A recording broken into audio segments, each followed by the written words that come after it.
Welcome everybody. It's 2 o'clock, time to start the meeting. And we'll start today, we'll call the meeting to order, and we'll start today with Mrs. Nancy Miller, Chair of the Religious Life Committee, to give us an invocation.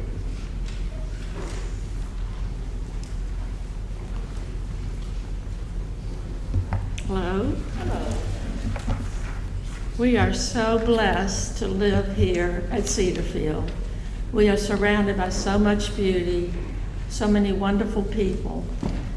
We have gorgeous arrangements throughout the facility, and our gardens are just so special. We have the opportunity to really observe nature, appreciate the beautiful birds, the flowers, the wonderful mother duck and her ducklings that we watched from tiny little creatures to take flight. The American Indian was always so appreciative of Mother Earth. I'd like to read, this is a prayer by the Lakota Sioux chef Yellow Lark, which was written in 1887. O great spirit, whose voice I hear in the winds, and whose breath gives life to all the world, hear me, I need your strength and wisdom. Let me walk in beauty and make my eyes ever hold the red and purple sunset. Make my hands respect the things you have made, and my ears sharp to hear your voice. Make me wise so that I may understand the things you have taught my people. Let me learn the lessons you have hidden in every leaf and rock. Help me remain calm and strong in the face of all that comes towards me. Help me find compassion without empathy overwhelming me. I seek strength, not to be greater than my brother, but to fight my greatest enemy, myself. Make me always ready to come to you with clean hands and straight eyes, so when life fades as the fading sunset, my spirit may come to you without shame. Let us pray. Creator God, today we think of your creation. We think of the ground beneath us, the air surrounding us, the water that flows through us. We are in awe of the way a seed can grow into nourishment for our bodies, the way life comes forth from what seems so small. Draw our attention to your creation so that we may praise you for your incredible gifts. Amen.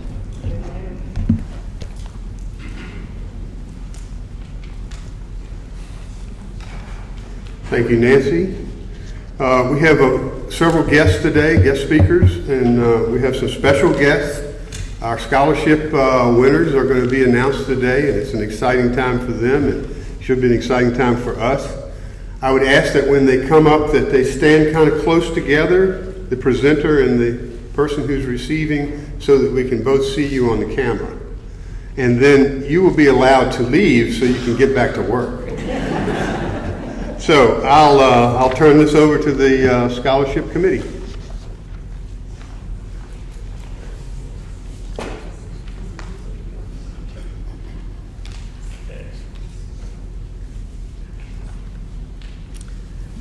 Good afternoon. Good afternoon. The Scholarship Action Team is proud to present to you 8 new recipients of scholarships today.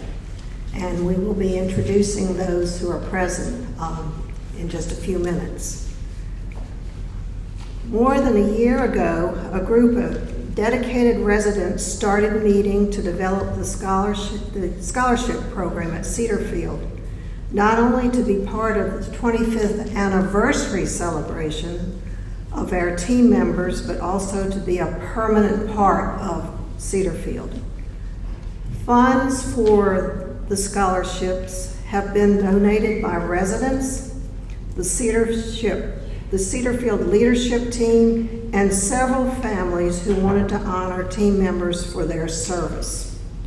The scholarship provides educational assistance to those team members who want to continue to grow in their careers at Cedarfield. It's a benefit we can offer in this competitive employment market.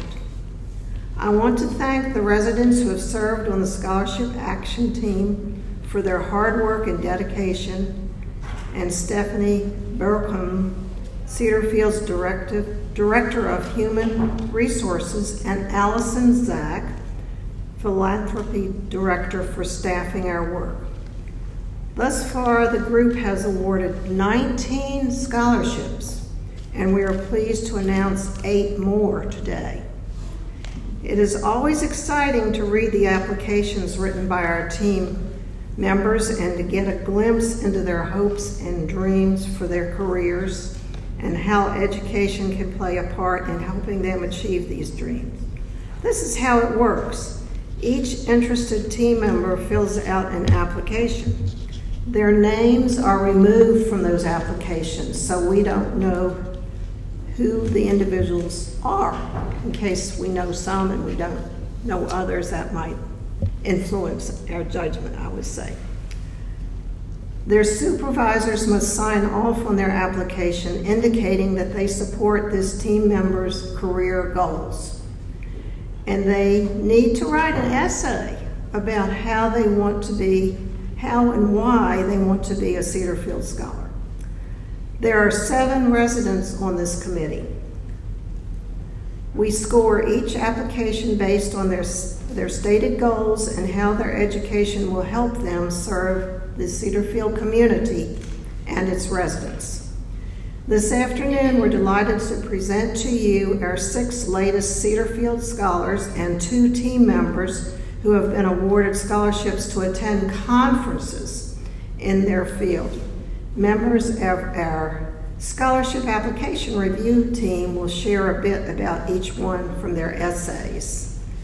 And Elvira Saghetti is going to be up here first.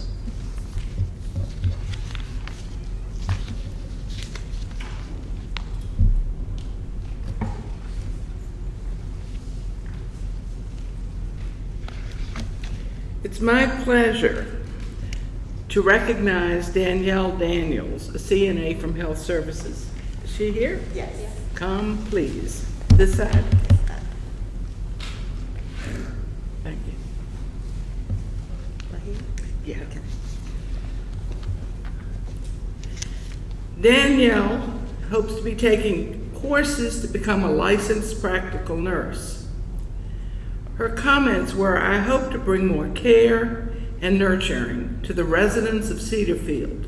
This degree and licensure will help me be able to provide direct care right away. I want the residents to know that I am there for them in all aspects and they can count on me at any moment." Isn't that wonderful? Thank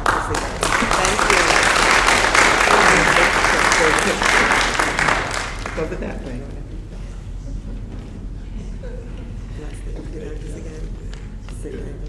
Yeah. Okay. Thank you. Thank you. I'm also pleased to introduce Sonny Porter from Morning Glory Health Services. Is she here? She will be taking classes to become a certified medicine technician. And her comments were, "I have a driven passion to service the geriatric populations, the disabled and those in need. To become a certified medical technician at Cedarfield would be an honor. This certification helps to lighten the workload of the nurses and improve service for residents at Cedarfield." How nice.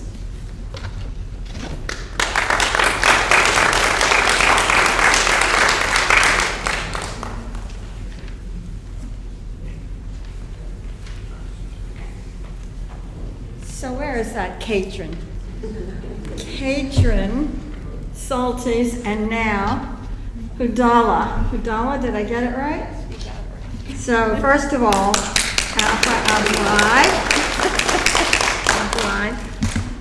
Katrin is taking the National Association of Activities Professional Online Certification class, an exam to be a Certified Activities Director. Well, Katrin, we think you are certified in so many ways already. By learning leadership techniques, this is what Katrin says in her words, she will grow her collaborative skills with residents and team members to produce a meaningful and rich programming experience for our community.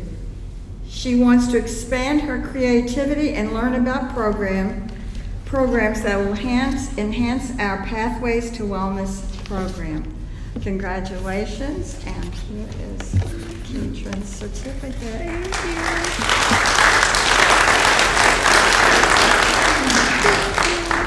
Thank you. Don't tell anybody we touched. Okay, Mariah. Another familiar face, Mariah Robinson, who is administrative assistant. She will be taking 2 classes at John Tyler Community College toward a degree in business administration. My goodness, how far you have come. We're so proud of her. Mariah writes, she switched from computer science to business administration. She felt it would help her more at Cedarfield. She enjoys public speaking and microeconomics and looks forward to sociology and microeconomics 2 this semester. And if anybody here knows what that is, raise your hand. She has to get through these 2 required classes, which we know she will with flying colors. She thanks us for this opportunity. We thank you for being with us. Thank you.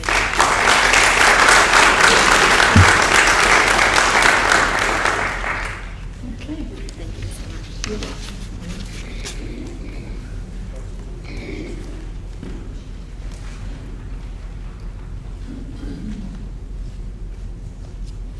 Hello.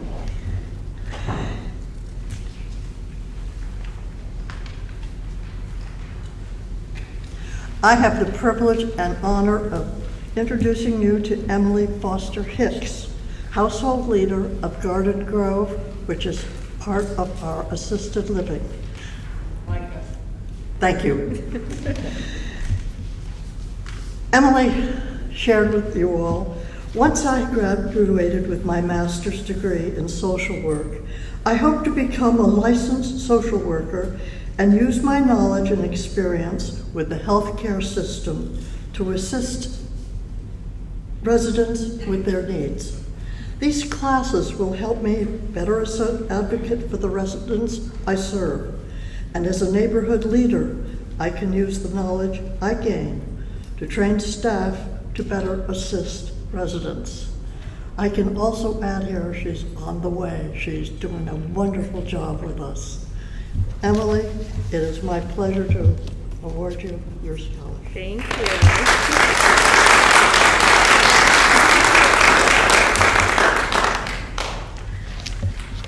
Nancy Bolio was not able to be with us this afternoon, but I have the pleasure of introducing Grant Thomas, and I guess he is working. So Grant will be starting his 2nd phase of becoming a journeyman electrician. He has had great education to the field and can confidently and safely diagnose and perform low, mid-level repairs. Grant is looking forward to continuing his education and working at Cedarfield. I think you all will join me in saying congratulations.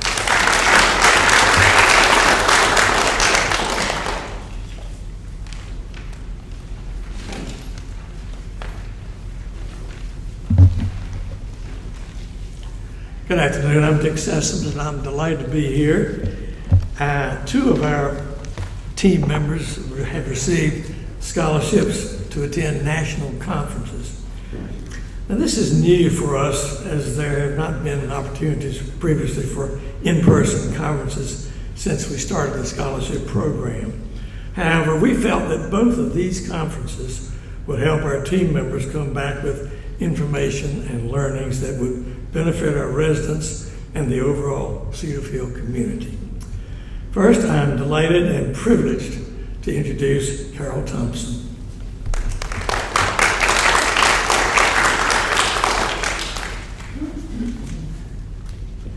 Carol, my guru. There you go.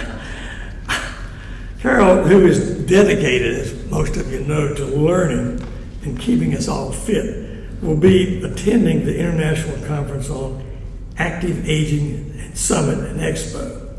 She writes in her application, "The conference experience will enable me to enrich life's journey by bringing firsthand knowledge directly to the residents in several of our 10 domains of wellness. I want to pass along the information I learned via conversations, classes, and personal training. I look forward to adding new ideas to our programming." Congratulations, Carol.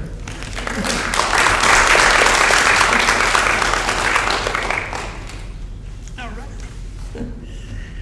Next, Beth Burrell, horticulturalist in the maintenance department. In my four short years here at Cedarfield, this talented lady has transformed our campus, in my opinion, into the place of stunning beauty that we all enjoy today. Beth will be attending the Perennial Plant Association Conference at Longwood Gardens. She says, quote, "Continuing education builds on my, quote, right plant, right place, unquote, philosophy of creating and maintaining beautiful yet practical landscapes and gardens for the Cedarfield residents. This will not only help me keep abreast of the new cultivars, but will also give me ideas on how to engage residents in our Cultivate program." Congratulations, Beth.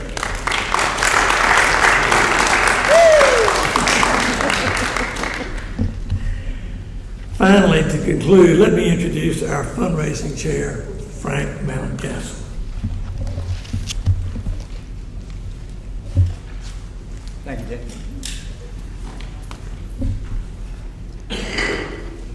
And thank you, Mike, for letting us lead off your program this afternoon. I'm Frank Mountcastle, a member of the Scholarship Committee, and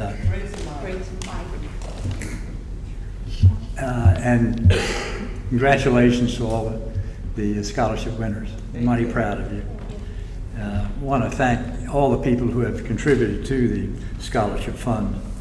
And as Elsa has said, we are now awarding 27 scholarship winners since March of 2021. Dean and I have lived at Cedarfield for 8 years now, and we can't thank the people who have helped us live here through the years. It's just been wonderful, and all the members of the scholarship committee, which they have two sections of the scholarship committee. One is the application committee, and they, as Elsa has said, review all the applications.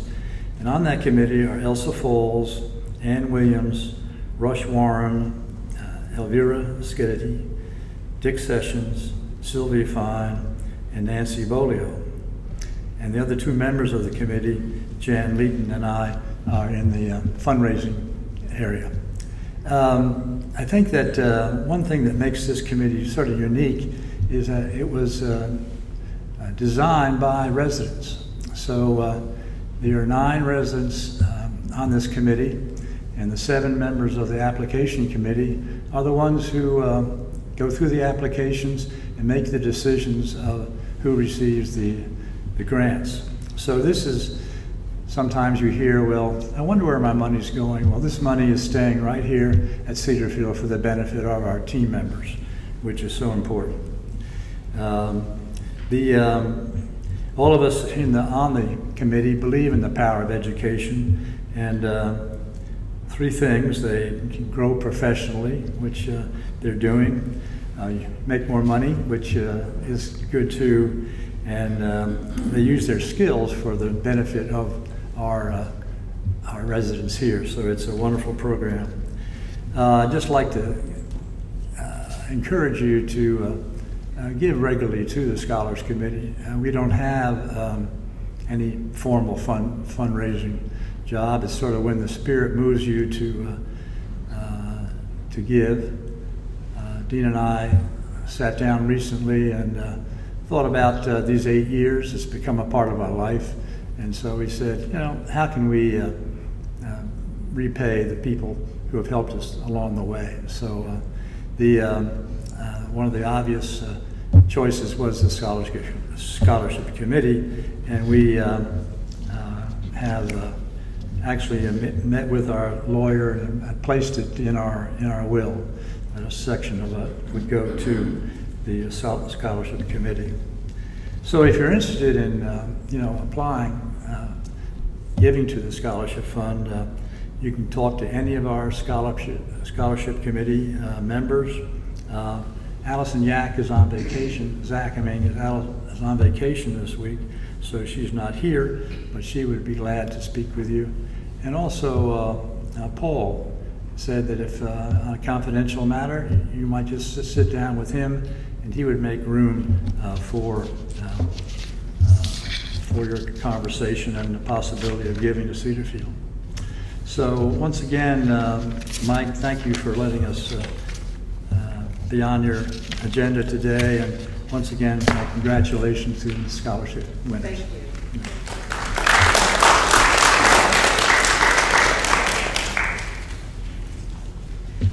Thank you. I think it's appropriate we give a hand to the Scholarship Committee because for all the work they've done. And you guys can go back to work. All right, next up is Cedar Chest. Beth Long has a presentation about the Cedar Chest. I jumped the gun last month and thought she was here, but it was my fault. We were always scheduled for this month.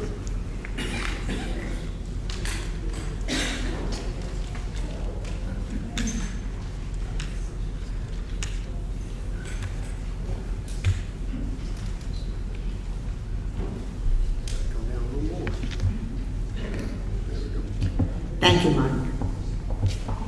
Well, it's a win-win. How often can we make that claim? These days, we reap the benefits of the Cedar Chest's efforts, literally coming and going. Our residents have been busy paring down their closets and kitchens, more than ready to find new homes for extra or no longer needed clothing and housewares. These items become available to be resold to residents and team members as the joyful new purchases on alternate Thursdays at ridiculously low prices. There is no waste, just recycling and reusing while giving everyone involved a feel-good boost. During the past fiscal year, which ended in June, the Cedar Chest raised $9,200. Choreographed by the energizing Allison Zach, our cadre of more than 15 volunteers chose to donate $5,000 to the Samaritan Fund, $5,000 to the Flower Fund, thank you, Louisa, $500 to the library, thank you, Sally, and $1,000 to the Henrico Firefighters Foundation in honor of those who routinely rescue us. We celebrated those good efforts with the Flower Fund volunteers in a shared boxed lunch, and that was January 12th. And if you noticed yesterday's Informer, the very front page says, show up exactly 1 week from today, right here for a shared ice cream Sunday social, which we hope our firefighters and rescue folks will be able to attend. So please do come. Cedar Chest sales days are on the first and third Thursdays of each month. from 10:30 to 1:30 in our shop located on the second floor of independent living near the juncture of B Wing. Alternate Thursdays are reserved for receiving merchandise. Because of its previous success, we've scheduled another special mini sale for the Hermitage residents in 2 weeks. Our own assisted living residents enjoyed an exclusive sales time, which will be repeated in a few weeks as well. Oh, and keep your eyes peeled as we consider a pop-up pre-Christmas sale just to keep the fun going. So while you browse, please thank those terrific volunteers who are making it all such a success. If you've yet to visit the Cedar Chest, we'll look forward to welcome you next Thursday. Thank you. All yours. Thank you, Beth. Jacqueline Chaplin has asked to talk a little bit about how to put the newspaper together. So she's got a quick visit up here right now. Welcome, Jacqueline.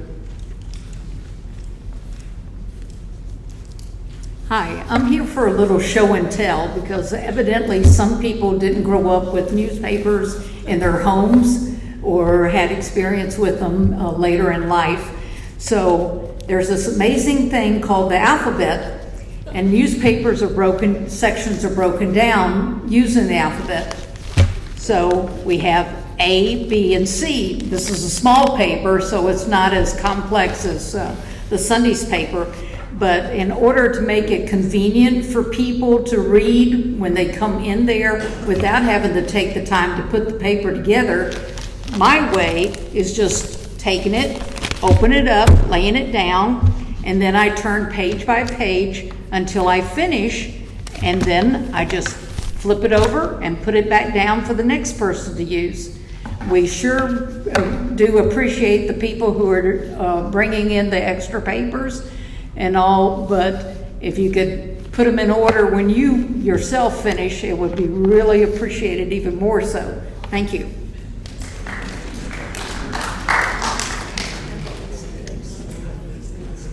Thank you, Jacqueline. Up next is Ms. Bailey. Charlotte, please come up and give us a VACRA report.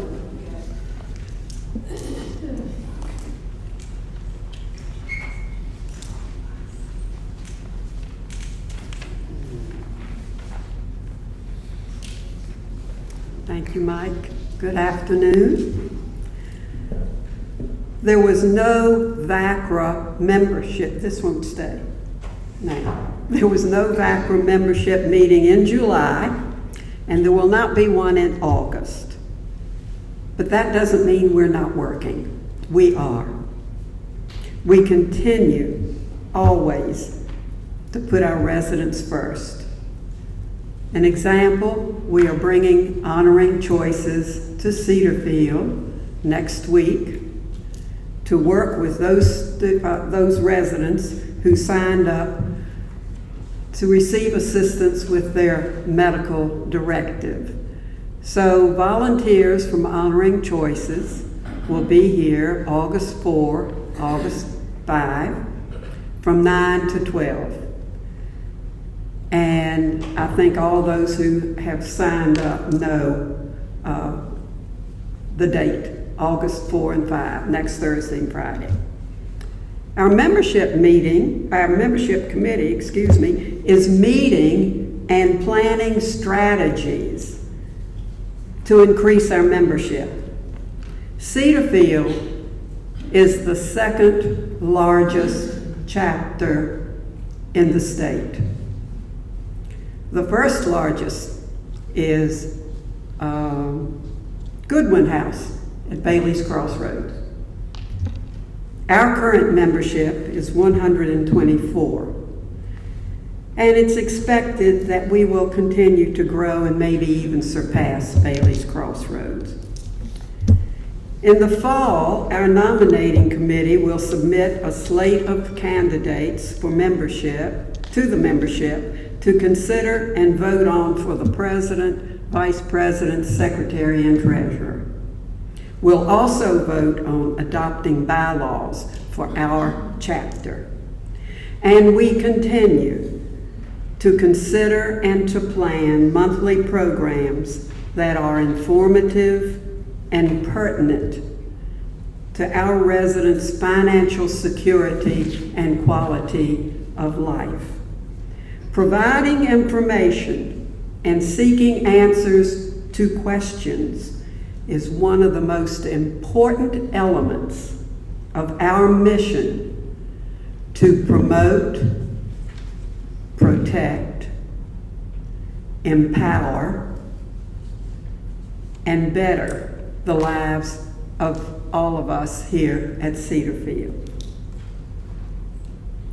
If you want a voice in your life here at Cedarfield, if you want to be heard by management and governing board, ask us about VACRA. And not to disappoint Mike, I just happen to have membership forms. Don't forget, there is strength in numbers, and our numbers are growing. So why don't you help us grow even more? Thank you.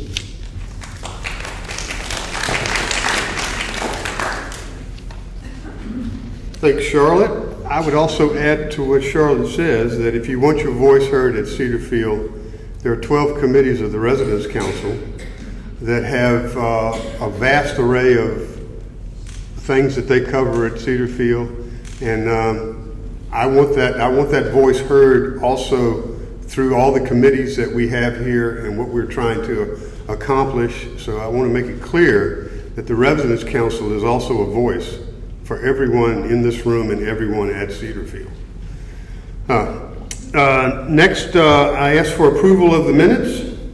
So moved. Second? Oh, can I make a statement on that? There were a bunch of errors in there. One saying that Lacey was the general contractor, and he's an overseer of the general contractor for a project. Okay. Second before you have discussion. Yeah, is there a second? Second. Okay. So, There was a reference in there to him being a general contractor on a project. He is not the general contractor, he is an overseer of the project. Ann? As a member of the Facilities Committee, I will confirm that he actually will be the, what did you say, the general contractor when the fellowship hall gets redone or whatever, rather than employing one. He will serve as that. The question was about, because I have to repeat these, the question was about whether a contractor was a general contractor or a overseer. So we will look into that and get an answer. He's not getting paid for the service of the builder of the project. That's what makes him an overseer. Okay, we will look into it. Mike, I would like to just remind members that if you find an error in the... Can't hear you.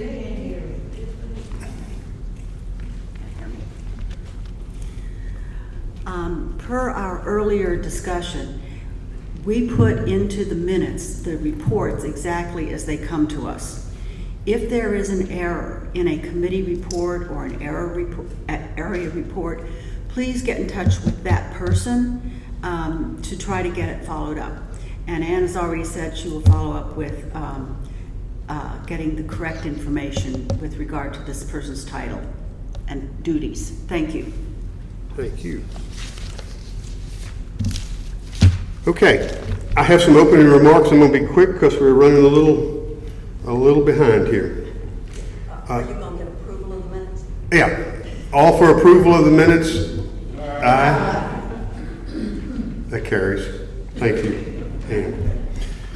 I'm going to start this by saying there's a big thank you that goes out to Fred Beck, who is retiring from his tireless and wonderful job as an editor of the Cedar Digest. I don't think Fred is in the room, but I think we ought to all give a big hand, an applause to Fred for all he's done. I know that Ro and her committee are looking for a replacement, so we'll leave that when we have a committee report. Some housekeeping issues. I've been asked to remind people that dogs are not allowed in the atrium, and for that matter, any other food service areas. I've been asked to say that dog owners need to read pages 62 and 63 of the resident handbook for all do's and don'ts. Second, although not in writing, this is another little housekeeping issue, parking out front is meant for temporary parking. If nothing else, it's a matter of courtesy for the guests and the people coming from the cottages up to eat. There may be an official policy coming soon if we continue to park overnight upstairs out in front of the building. I'm not going to take a question on that. I'm just saying that this is things that have come up. I've had several questions about the signage. When is it coming? All I know is it's in the works. It was in the works 2 years ago when Eldon and I started the thing, a year and a half ago. And I had a meeting with Paul yesterday, and he's got these blocks of urgent, not urgent. And he was trying to explain it to me. I said, well, this needs to be urgent. Come on, let's get this done, finally. I spoke with Lacey about please notifying folks in the cottages when they are cutting trees near their property, and when and if they will replace those trees. It's a communication issue, but to me, if you're in a cottage, that tree kind of belongs to you. They should be telling you what they're going to do. Finally, on my housekeeping issues, I've been asked to clear up about what is and what is not covered by Medicare pertaining to visits by home health, dispatch health, visits to apartment cottages, outpatient therapy, labs and dynamic mobile x-rays. In general, and don't hold me to this because I'm not an expert, most are covered, but there are exceptions. Some depends on your insurance coverage, whether you've got the proper insurance, whether it's a Advantage plan or a regular plan, etc. Some things are not covered. Private caregivers are not covered by Medicare. I can't take questions on this because I'm not an expert, but there is a meeting August 29th from 3 to 4 on Medicare. And it's going to be presented by Remedy, our people here at Remedy Pharmacy. So I would ask everybody that has a question about Medicare, what's covered, what's not covered, when these sources come to visit you, that you would come to that meeting. Okay, let's get going, and I think the first up is a road, right?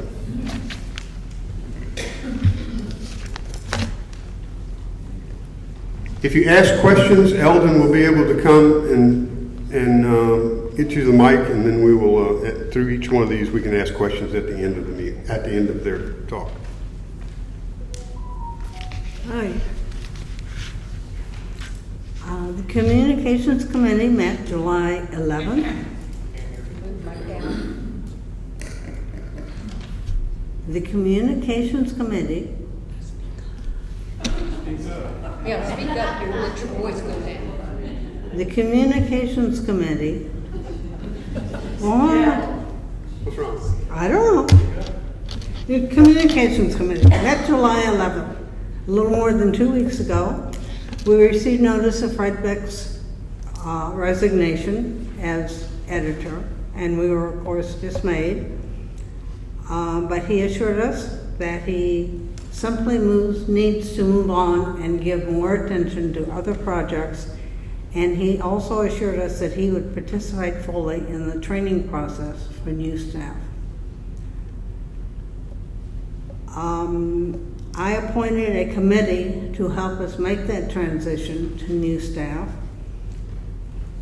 On that committee are Carol Nyman, Mary Esther Cawthorn, Beth Long, and Dolly Hintz.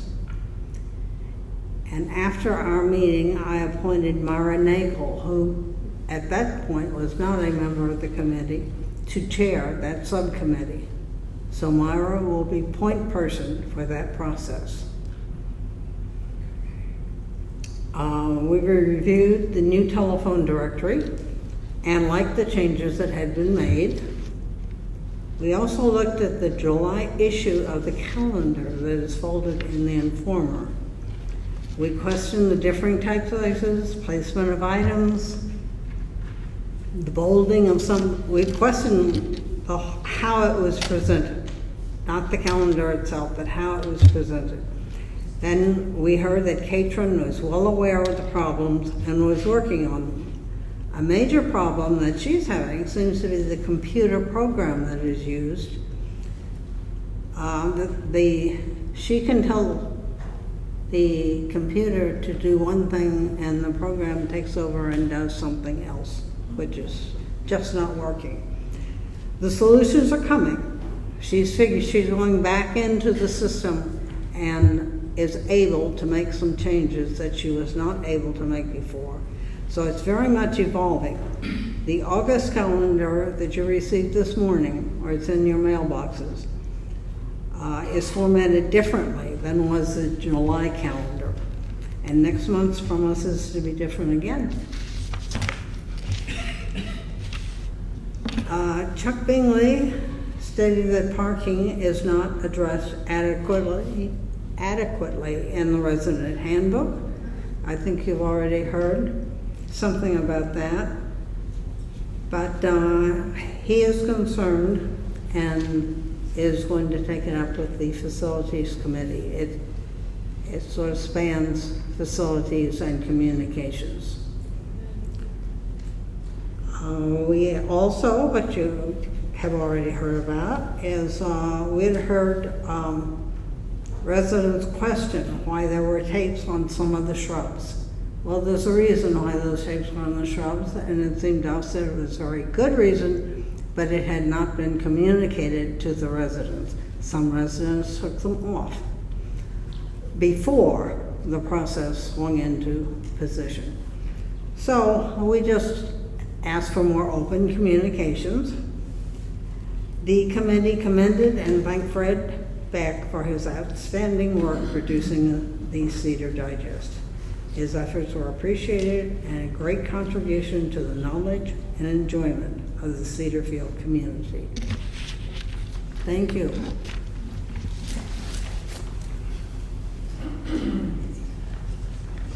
Next up is dining. Robbie?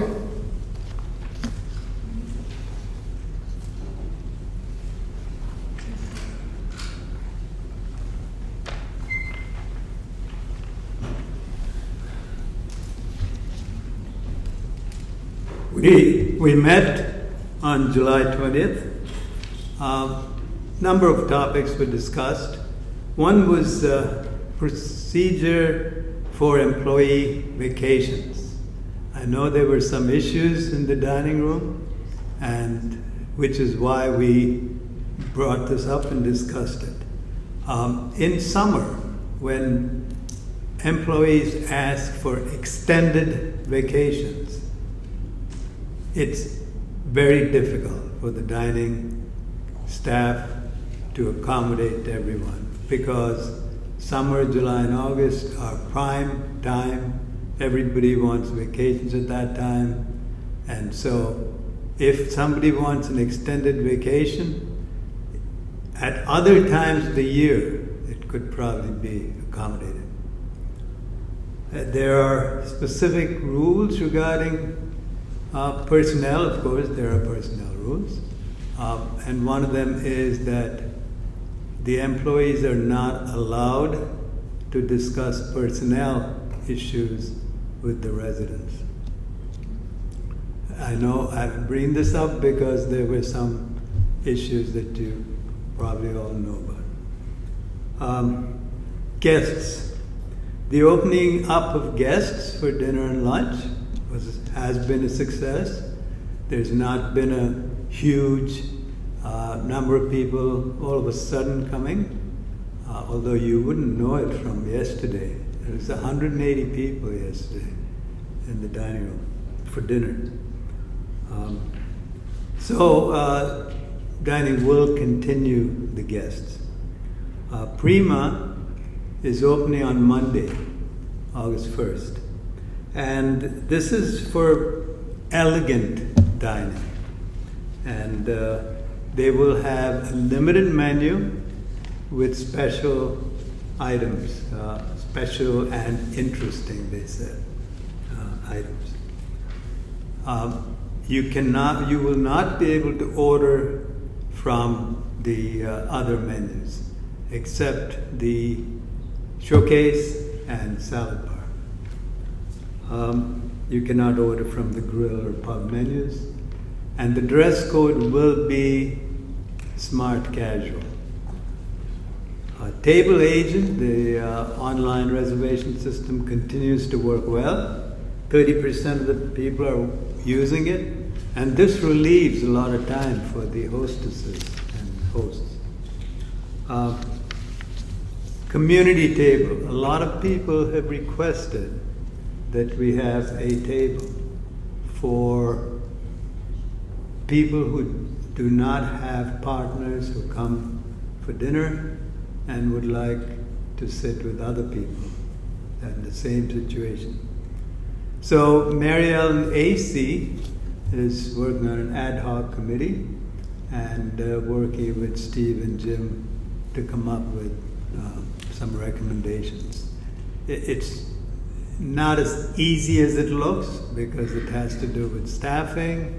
Do you have to get reservations? Can you just walk in? Do you do it every day?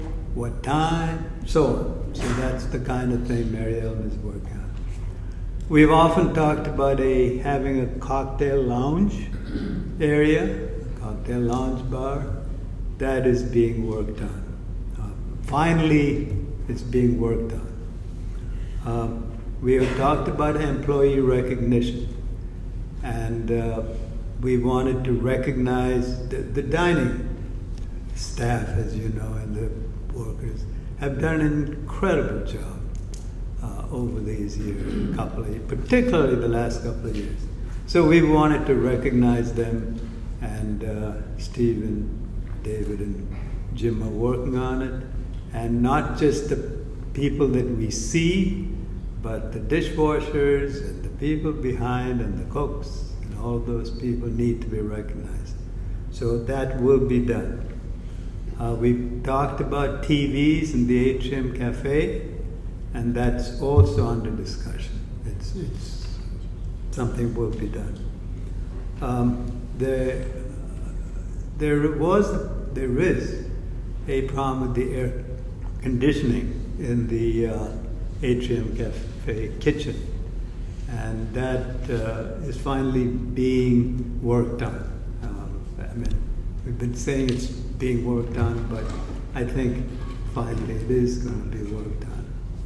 And if there are bad days that the people cannot work, the cooks and so on, they might have to resort to just cold food for temporarily. Recycling, hot button issue here in the community.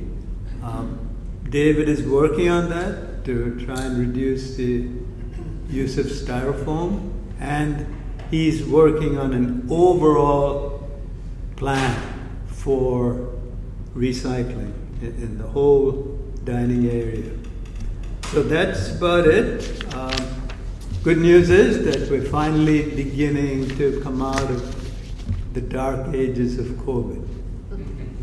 So. Mike, can I ask Ron a question about... Hold on.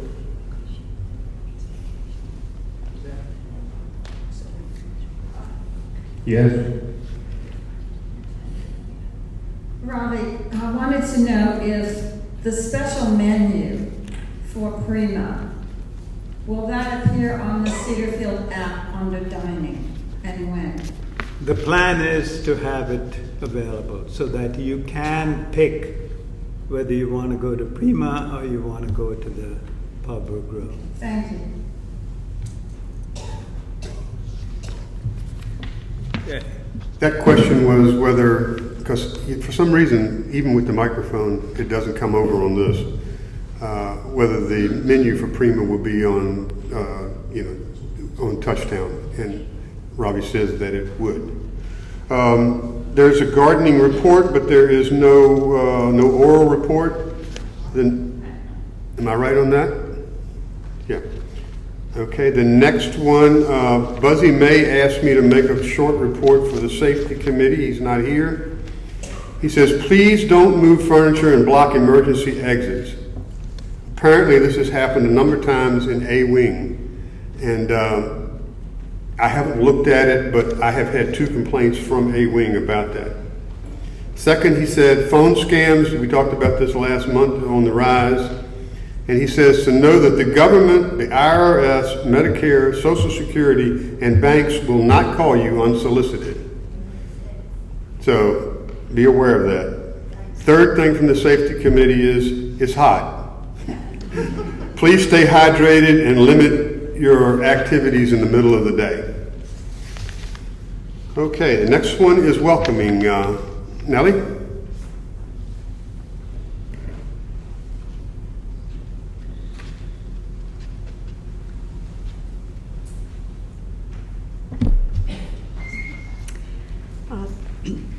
The Welcome Committee has welcomed 7 new residents since our last meeting.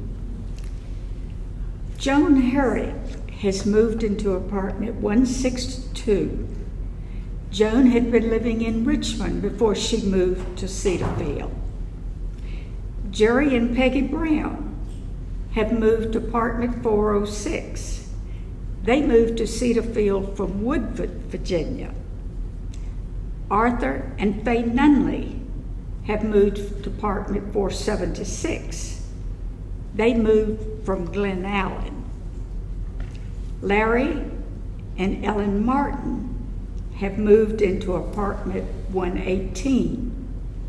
They moved from Lexington, Virginia.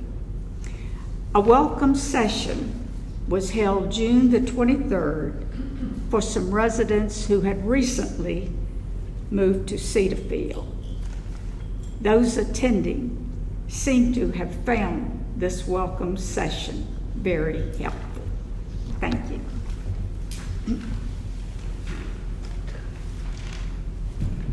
Thank you, Nellie. I guess now we move on to area reports. There is a report from Area 2, but it's in the minutes, not oral. I think the first oral report is from Area 8. Sylvia?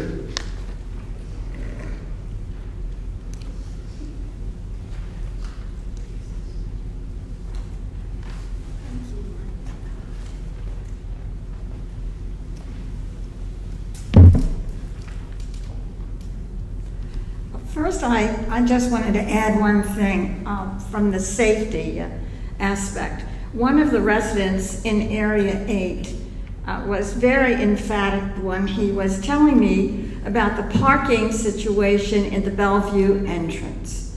It seems that that is a covered entrance, and when people pull up to that entrance, they park right in the middle and makes it impossible for a second vehicle or anybody really to park or let somebody off, and they just kind of stay there for a very long time. So if you know anyone coming into the Bellevue entrance, would appreciate if Parkview. Excuse me, Parkview. Why do I want to call it Bellevue so badly? I don't know. Okay. Well, anyway, you know where I mean, so please move your car, is the point. So, Area 8 residents would like to bring a couple of issues to the attention of the council. First, I just talked about the Parkview entrance. However, the same individual had a suggestion. There are 6 new parking spaces to the right of the Parkview entrance.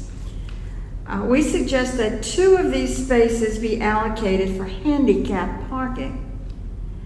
Also, the handicap parking signs are quite faded and need to be painted or replaced. I don't know if that's part of the signage ongoing wish list. I'll just put it that way. People are abusing the privilege of using these spaces by extending their parking in time-limited spaces. This is not a good idea, and it's pretty unfair. Adding the 2 more handicap spaces would help alleviate the problem. We are very, very glad that we can have guests in the dining room again. However, we often see these guests without masks, especially when approaching the showcase and the salad bar. We understand you can't eat with a mask. No one is expecting a guest or anyone to sit down at the table with their masks in place. Whose responsibility is this to oversee the guest mask requirement? Is this the dining staff? Is this Steve? Jim? No.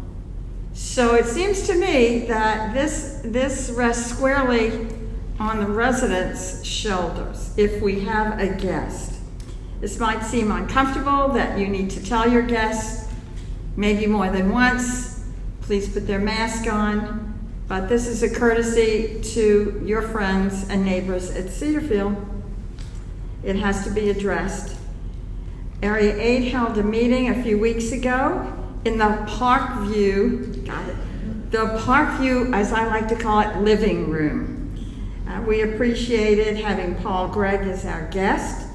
I suggest for those of you who are area reps, he is very open to attending a meeting. It's a great way for the residents to get to know him and to ask questions in a smaller group setting than in a big meeting where you might see him. He answered many, many questions, and everyone was very pleased to have an opportunity to speak to him directly and to get to know him. Thank you.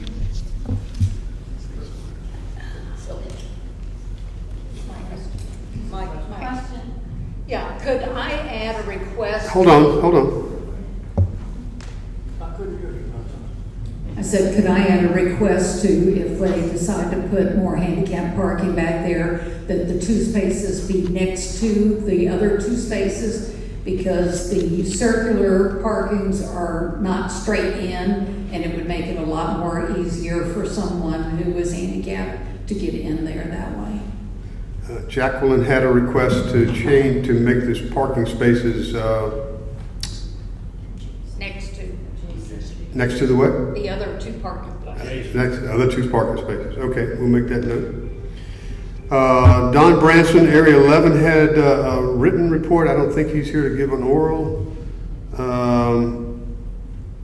Irene had a report from 12. Are you here to give the report? Written only, please. Written. It's written, yes. Area 13, no report. 14 is the next report I have. Peggy Daniels.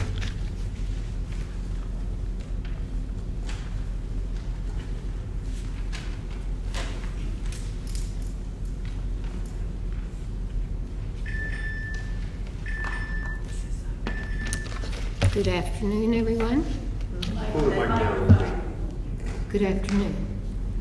I'm not used to being up front. You have to speak right into it. There you go. Hello.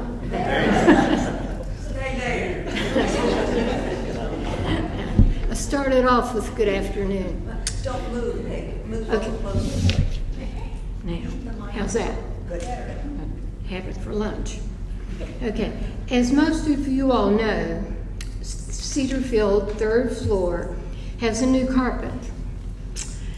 Area resident Ethel Harris asked me to provide an informational report to council. She has sent the letter, which I will read, memo to Paul Gregg. Okay, this letter is from Ethel. I thought she would be here today, so you could. Oh, You got to stay right in front of this thing. There you go. This is Ethel's letter. Apartment Ethel from apartment 378 and neighbors 3rd floor A wing. Although we know that you are not directly or personally responsible for the choice of carpeting on our floor, we are not happy with the results. The carpet is too dark, shows up every little bit of paper and food, and so forth. In certain areas of the sitting area, it appears to be of different dye lots. The pattern strip of contrasting color and design running the length of the hall chutes into the doorway does not cover the space as it has in the past. It looks awkward, unfinished, and cheap. This is not the first time there have been complaints about the furnishings and arrangements in other areas of Cedarfield. It would be helpful to have someone in charge who has a better sense of style and artistic ability. Otherwise, we will begin to look like a second-rate hotel rather than a wonderful special home for all of us. So that Paul Gregg has received this, and this is an informational letter from Ethel and 10 of us on A Wing. Thank you.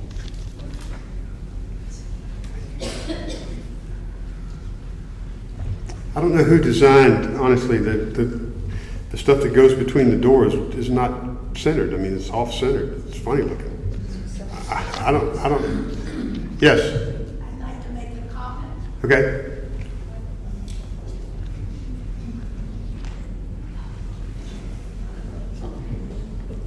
Ethel is my neighbor, and it was one of the residents who signed that letter to Paul Gregg.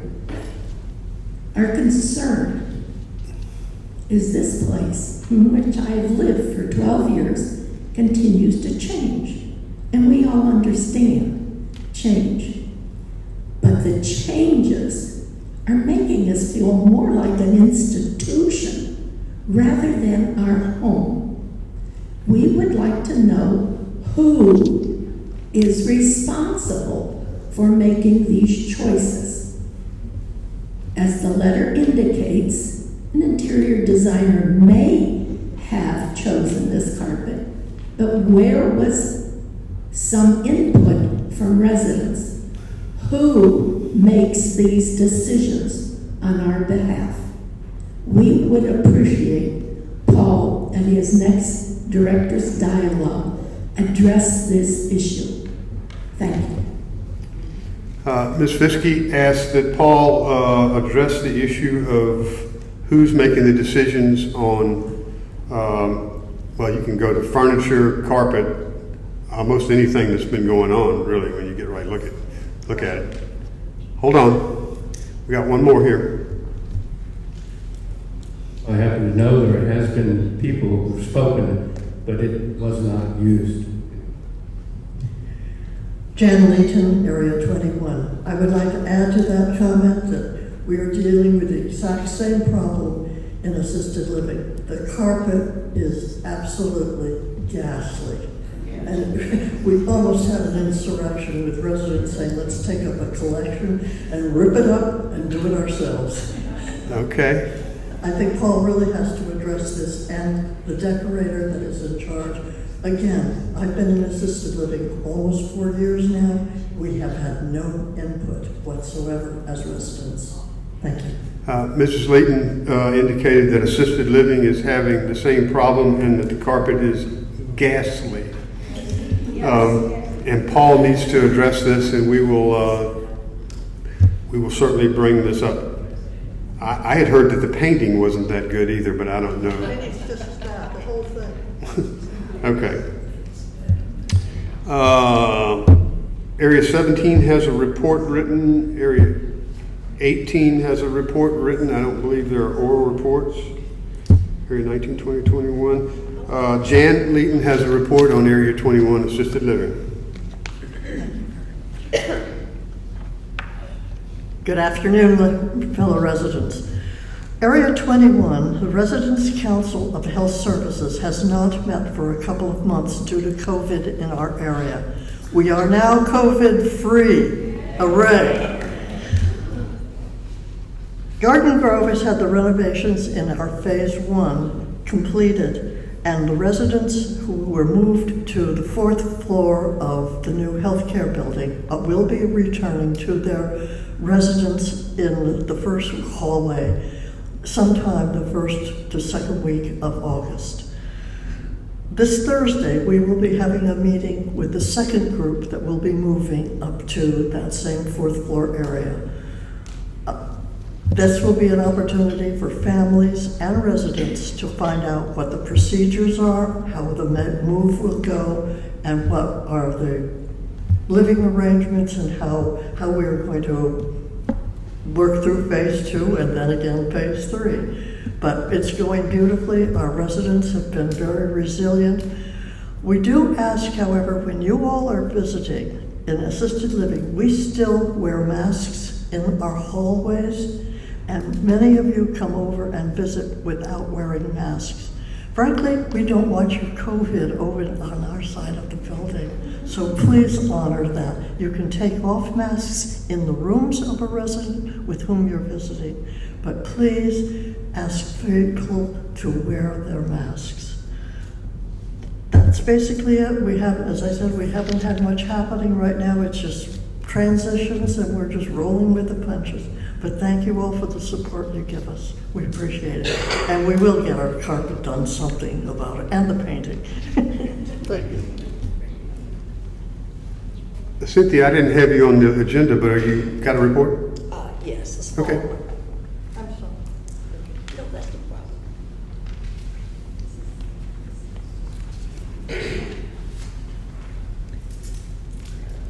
I asked the secretary to please take notes because I did not write it out as I was supposed to have before I came.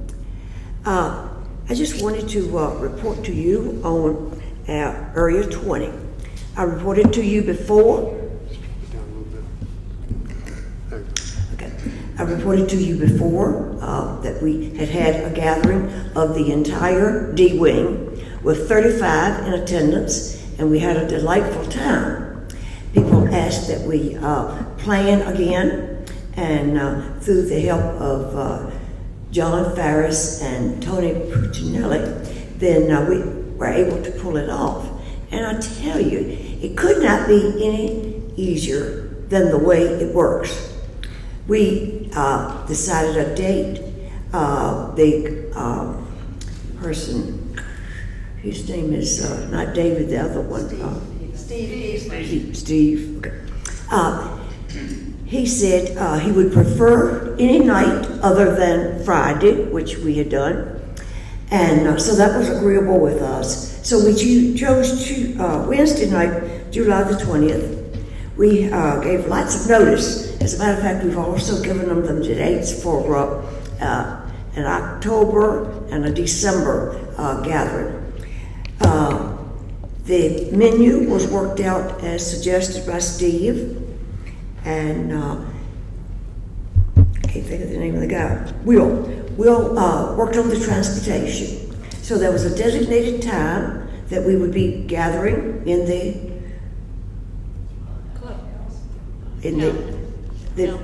Town center. Yeah, okay, in the clubhouse. I was trying to think of not the parlor, but the main room there. The town center. Town center. Town center. I have got to get these places straight in my mind. We met at the town center. The bus was there to carry the number it could carry. Quickly came back, picked up the others. It worked beautifully. And those who had support as in the rollators, then the driver was especially attuned to handling that. There just wasn't any problem whatsoever. Then we had the food brought down at 6, and we had 2 staff from the dining hall there just to serve us. And they set it up buffet style, and then we went through, and everything worked wonderfully. This time we had hot dogs, hamburgers, and chicken. So we tried to have a choice that everyone would like. Next event is going to be a oyster roast, and they said we might have to ante up a few pennies to cover that, but that's okay. We'll deal with that when the time comes. We didn't have to do cleanup. The staff did that, and then we left at the designated time, and everybody was much more relaxed this time because, after all, they had met a few people, and enjoyed it quite a bit. So I just wanted to tell you that that is a good thing to do. Thank you.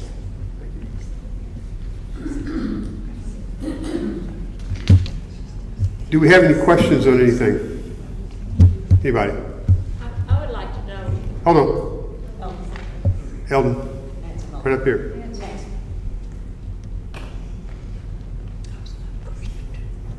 Is there an update on the generator for D-Wing? I was hoping you weren't going to ask that question.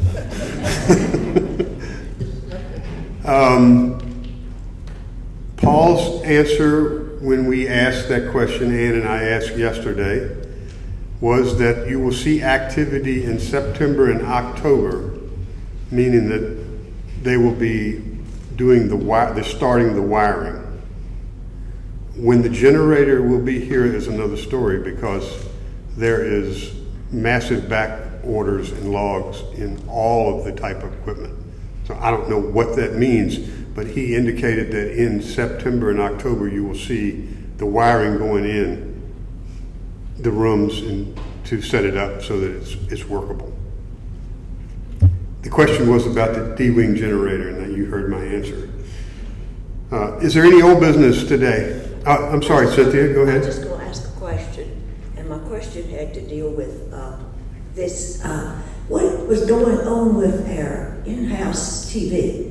I haven't been able to have TV for a week, and I just live by that. I finally got it today, but I don't know what's going on. I've heard other people having problems, and I just don't know. Do you know? I really don't know, but we can. The question was about the TVs being out. Other people having the same problem? Well, yeah, all across the board here, we've got people having the same problem.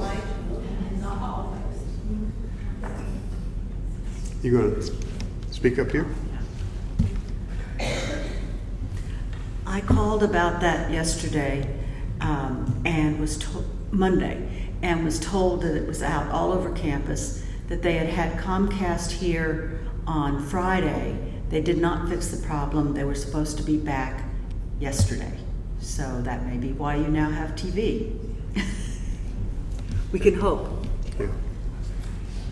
I think it's just part of an ongoing problem with our communication systems in general. Any old business? Other old business? Any new business?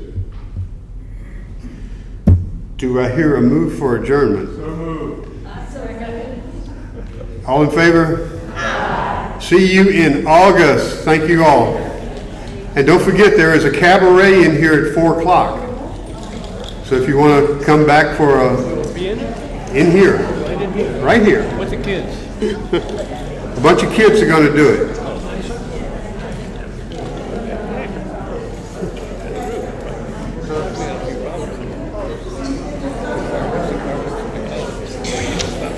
They don't think they're going to go in the door hallway square. Yeah. It's crap.